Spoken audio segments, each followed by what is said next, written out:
Grabeng panghitabo sa Cebu no, may buntag. Pray for Cebu. Kanang panghitabo sa Cebu nahitabo pud na diri sa moa sa una sa North Cotabato. Makilala, malungon og kidapawan. Grabe pud namang damage ato sa una nga time. Kanang ni mga negative nga words bitaw, nga kanang gaba, mga ingana, nga mirisi, kay ngani. Dili man gud na makatabang gud. Sige ingon na sa mga sa una mga taga Luzon pero di na nato nauna-unaon. Kay kung nauna-unaon man na to na bitong patulan na to ng mga uban na mga content kanang uban nga wag papansin. Ya i-share na to mabasahan na o makita dito sa mga biktima sa mga sa linog, wala gyapon na siya i-solve. Ang atong una-unaon karon kay ang sunod na mga mahitabo diya sa Cebu. Unsa man akong ginamin? Unsa ang next nilang problemahon? Og pwede na to masulbaran. Og pwede masulbaran silang gobyerno. Ang next nilang problemahon no, dili infrastructure kay nahitabo na diri sa mga sa una. Naka-recover lang man miya ng infrastructure.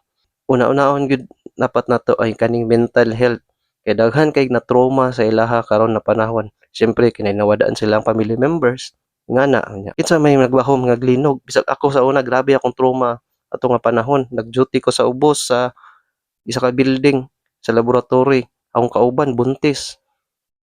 Grabe ka trauma to. Abi na ako tabunan ako.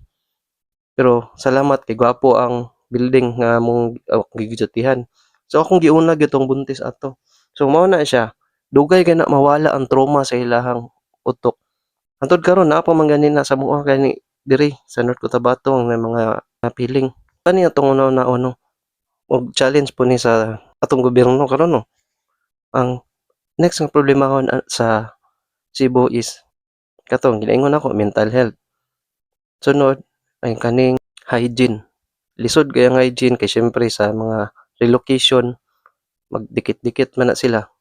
Next ang food, ang pagkaon. Nganong napaman gyud na tag 20 nga bugas ilibre na lang day na katong panahon na mo diri sa unas paglinog. Pero tingdaghan nagpagkaon nagawas-awas. As in nagawas-awas ang pagkaon nga to the point nga bisag ang mga tao nga nasa relocation ipanglabay na lang ingana kadaghan ato nga time. So pero di na nato nauna-unahon. So ang next na problemahon kini communicable disease, ubo, dengue, sipon kana isa po na nato nga problema.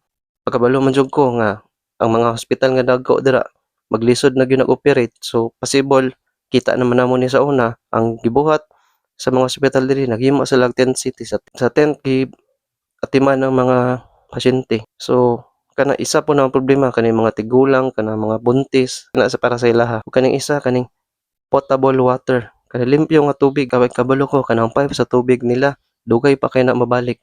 So mo ni atong una-unaon instead na mag-focus ta atong mga negative words bitaw mga mga traumatizing word ng mga gaba mga nadili man gud nato na dapat ingon nga kay natural calamity man na wala man nato na gituyo dili man na sa tao.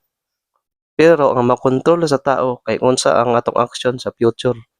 Mao na ang makontrol sa tao. So mao lamang to akong insight kay makarelate jud ko ana nga panghitabo.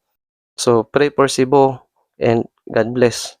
Unta makarecover ang mga pamilya, makarecover ang mga naisakit ug maatiman ang mga tis ug mga nanganak ug mga bata